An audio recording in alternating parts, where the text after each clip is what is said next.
If you are yet shout to power. No, power to power.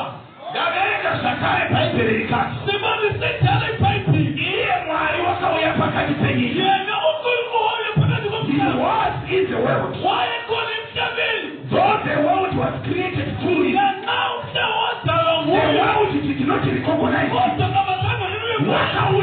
it. Panyika yakasikwa kufikisana haya. Asika inakumusiro. Madeko ya kalala. Yesu Kristo wakinona mata. Wakandishanyira okumba kwangu. Akadiwana wabuda kuna kutuchinja kupariza. Pauchanira enda unoita review Christ.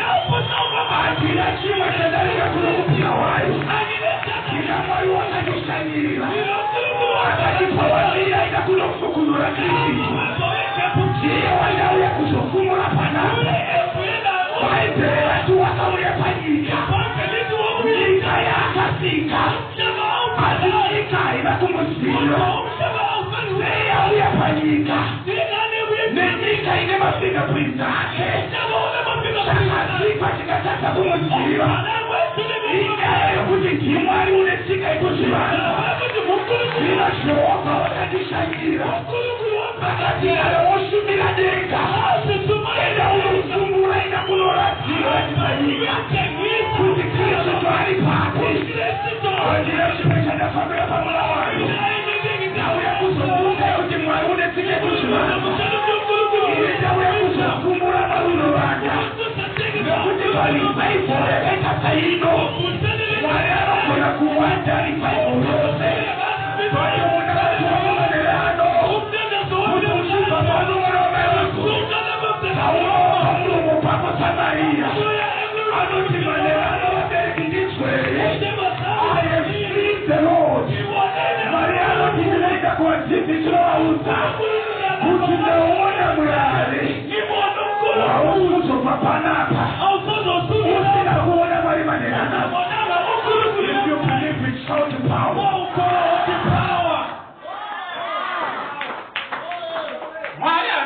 Anasisi okulungulu wala Musa zokuti taungana pana pachichimu chako okuti semusenera pasimtinga anogona kutowa nesichichimuda uyazipita revival ikotopera tisina kumungu imbuzinile perisinokola ati profita munduka atabona pana aso profita mnalokulumila ayoti mwari mune zvinhu zvakawanda zvamuri kulungulu ulizilisi panopanichiwa chandaona kota kulungulu mwari mune tsika yekuzvivana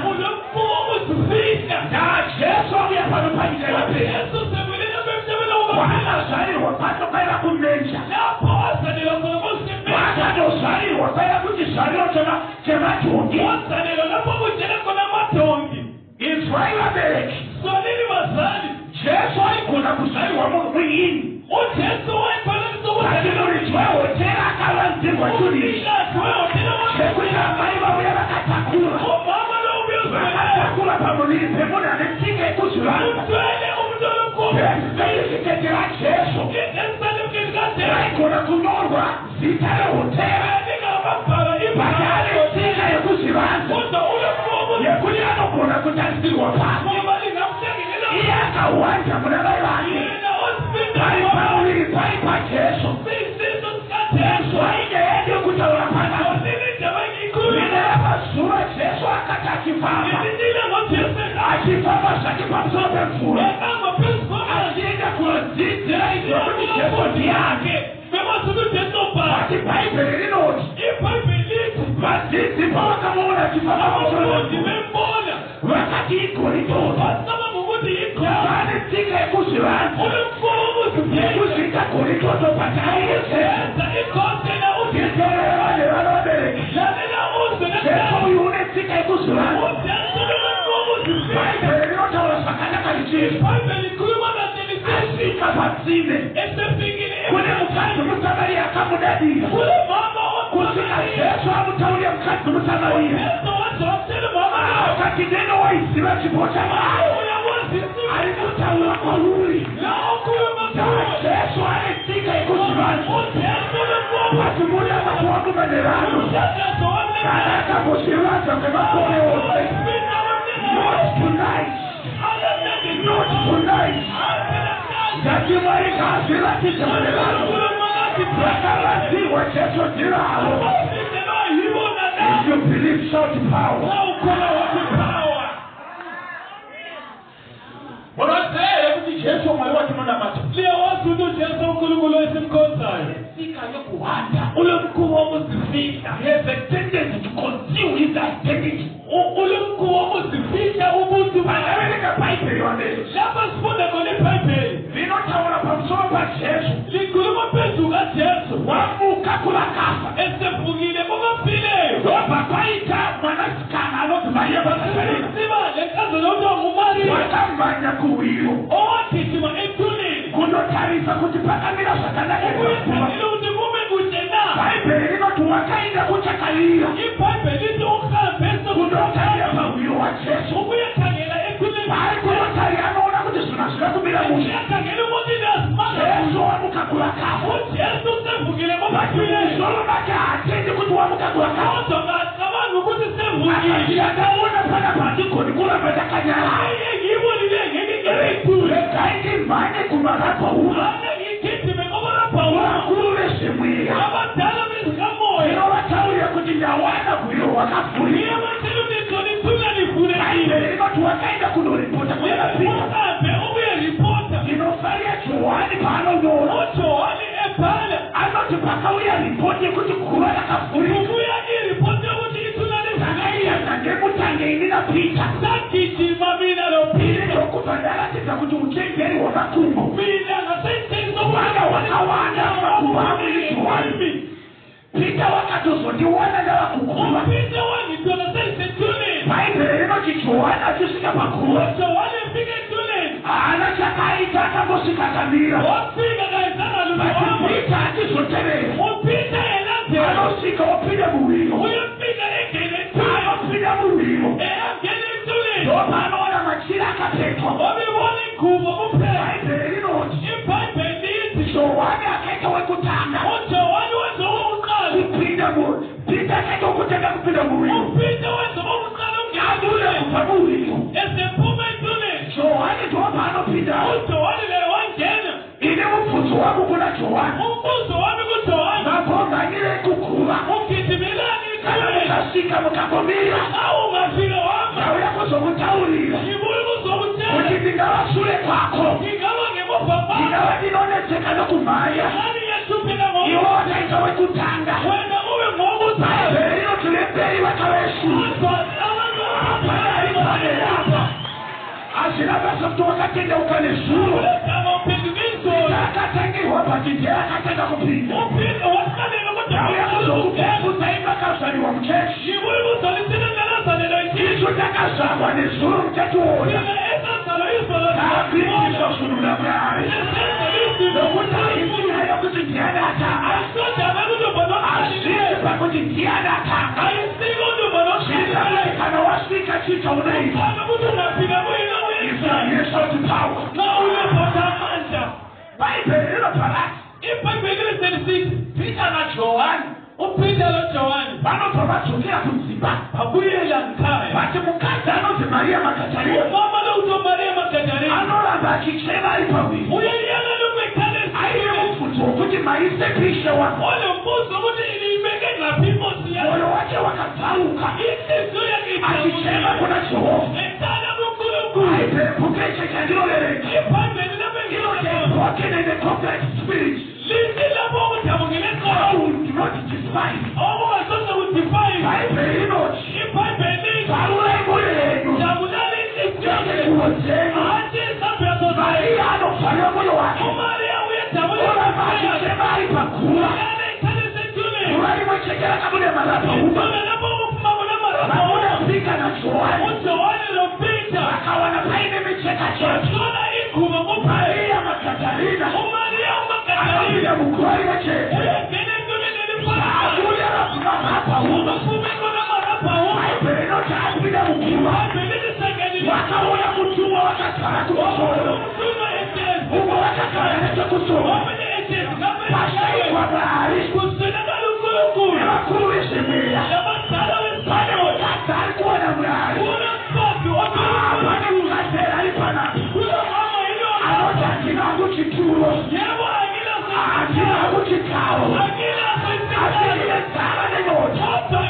Vakangopambatswa vanezara nenyota nokuti vakazadziswa.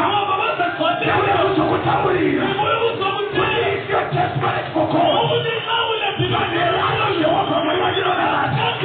He's ready to encounter you. Ndinoda vaira ipano, ndinoda musikana ari pano anoti I'm desperate for divine encounter. If you are here, shout power.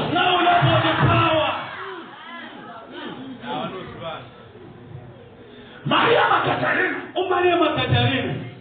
nokuona mutumwa pashaikwa nevakuru akati nyaya yangu haisi pavatumwa. Aripi Jesu wangu ndokumune mukunzeze wiro ndopanoramba achitsvaga Jesu. Nyapatsika yake yekuzivanta iye yabata zvakare. Yabata Jesu tsika yekuzivanta ndopaanopfeka hovhorosi atena anoita senge mukomana wemaruva. Jesu akabata ndonimuwa. Maria arikuchema kuti Jesu ari kuno. Akaona mukuru akabata ndonimuwa. Akati haimikatena haisepi Jesu wangu. Ndoda kuona Jesu pano. Bible inoti Maria wakafunga kuti ndikatena. Jesu ndokuziva kuti ndazvivanza nekuyakareba. Rega ndizviratidze kuna Maria. Paanoti Maria meso ake ndobva avhurika. Jehovha ndaavhure ziso rake mandirana. Unofana kuona chakavanzika chemene. Unofana kuona chakavanzika chemene. Nyasha dzakaburika pamuranda. Avhurwa meso ngadziburuke pamusoro pako.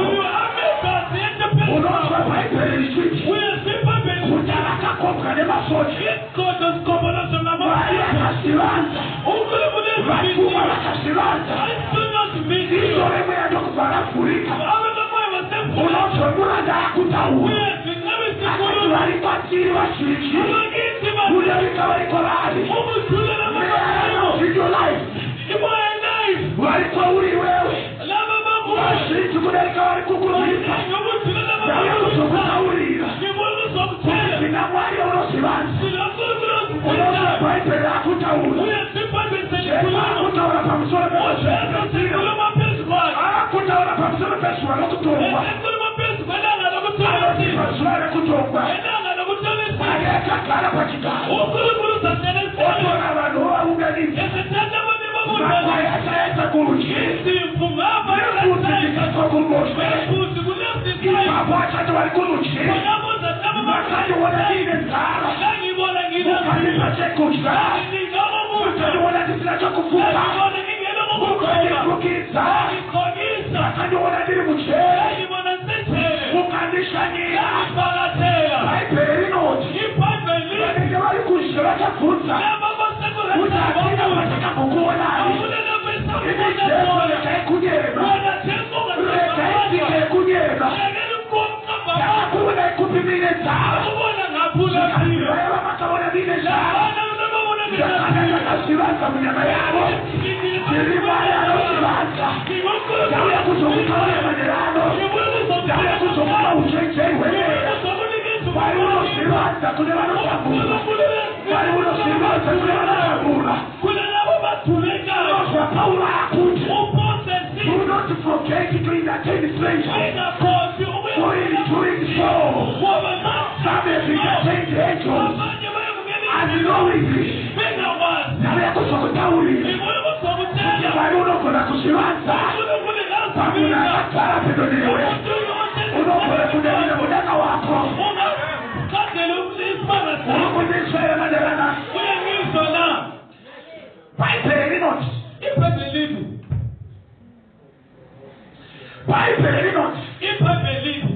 Jesu azviratidza kuna Maria. Ane mashoko anoudza Maria. Anoti rega kundotaura zvakawanda. Inda unovaudza kuti waona Ishe. Nekuti Mwari waina netsika yekuzvivanza. Rimwe renguva Pita nevamwe vake vadzokera shure. Vane nguva yavanotofunga kuti Jesu aiva netsika. Akasvika pavari vachigota hove.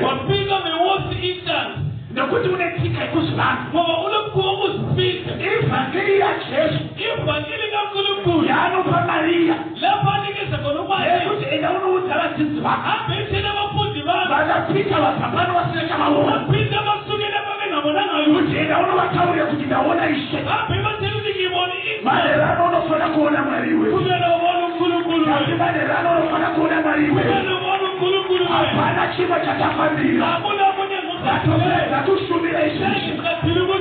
Ndakuratidza kuti Mwari wakazvivanza nemakore ose. Apozviratidza kuupenyu hwakawewo. Nemukane tsoka dzako mwana wamai vangu. Ndina Mwari unozvivanza. But you don't have to tonight. Mwari anofana kusongana naMwari wamadzibaba. Mwari arikufana kuzviratidza kuupenyu hwako. Mwari arikufana kukushandira muupenyu hwako. Netsika yaunozwisisa. Nenzira yaunozwisisa. Hatina kuya kuzoonana pano. Takakuonana zvina kubatsira. Tinoda kuona Jesu. Hatina uva tinoda kuona pano. Tinoda kuona Jesu. Tine bandara heri pano. Iyo kune situation yakaoma. Yakaona zvakawanda zvina kubatsira. Tinoda kuona Jesu. Yakamira pano vabereki. Nyasha dzaMwari watinoshumira.